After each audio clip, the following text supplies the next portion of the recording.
नमस्कार. तुम्ही अजिनोमोटो हे नाव ऐकले आहे का? तुम्ही म्हणाल आता हे काय नवीन अजिनोमोटो? तुम्ही कधी विचार केला आहे का?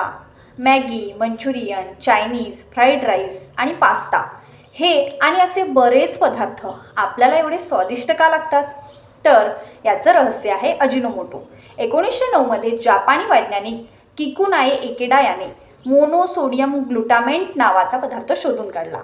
त्याने उमामी टेस्ट म्हणजे स्वादिष्टतेचा सुखद अनुभव असं नाव दिलं. रस्त्याच्या कडेला आणि कुठेही मिळणाऱ्या डबाबंद पॅकेट फूड्स जसे की वेपर्स, कुरकुरे, नमकीन शेव, टमाटर सॉस, केचप, सोया सॉस, वेगवेगळ्या प्रकारच्या चटण्या आणि यासारख्या नमकीन पदार्थामध्ये जवळपास प्रत्येक खाद्यपदार्थामध्ये तसेच हॉटेल रेस्टॉरंटमध्ये तुमच्या आवडत्या पदार्थाचा स्वाद वाढवण्यासाठी त्यामध्ये अजिनोमोटोचा वापर केला जातो. Chinese dish, noodles, soup, chips, package snacks आणि रेडीमेड फ्रूट्स प्रॉडक्ट्स यामध्ये तर अजिनोमोटोचा सर्रास वापर केला जातो. अजिनोमोटो हे छोट्या छोट्या चमकणाऱ्या क्रिस्टलसारखे दिसते. चवीला हलकंसं खारट आणि गोडपणाचं मिश्रण असलेला हा पदार्थ आहे. आणि याचं काम काय तर खाद्यपदार्थाचा स्वाद हा जास्तीत जास्त पटीने वाढवणे. हे केमिकल आपल्या जिभेला एक असा सुखद स्वाद देतो की आपल्याला तो पदार्थ वारंवार खाण्याची इच्छा होते. आपण बघतो की भूक नसतानाही बरेच लोक म्हणजेच लहानापासून तर मोठ्यांपर्यंत चिप्स, कुरकुरे, शेव यासारखी मोठी मोठी पॅकेट हातात घेऊन आवडीने खाताना आपल्याला दिसतात. म्हणजे काय तर एक प्रकारचं व्यसनच आपल्याला लागतं. पण हे कोणाच्याही लक्षात येत नाही की अजिनोमोटो हे एक स्लो पॉयझन आहे. याचे जास्त प्रमाणात सेवन केल्यास डोकेदुखी, गरगरणे, ॲसिडिटी, शारीरिक उष्णता वाढणे, हृदयविकार आणि उच्च रक्तदाबाचा त्रास यासारखे अनेक आजार होऊ शकतात.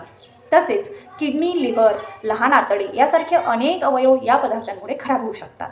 त्याचप्रमाणे कॅन्सरसारख्या आजारांचा धोकाही संभवू शकतो. यामुळे चायनीज रेस्टॉरंट सिंड्रोम यासारखी लक्षणे दिसू शकतात, जसे की छातीत दुखणे, थकवा येणे आणि डोकेदुखी. याशिवाय ताण, तणाव आणि याशिवाय इतरही आरोग्याच्या समस्याचा धोका वाढतो.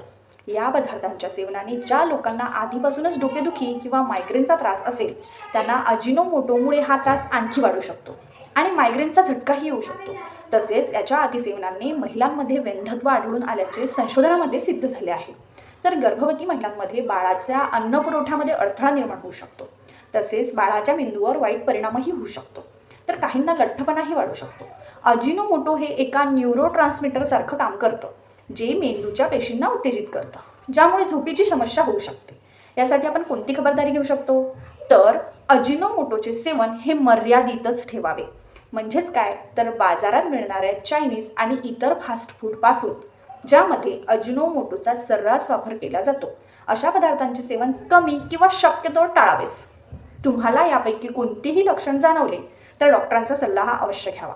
घरी बनवलेल्या पदार्थांमध्ये अजिनोमोटोचा अजिबातही वापर करू नये.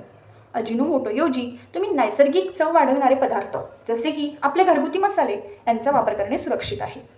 तेव्हा जागरूक व्हा, निरोगी राहा आणि विशेष म्हणजे आपल्या मुलांना यासारख्या पदार्थांपासून दूर ठेवा.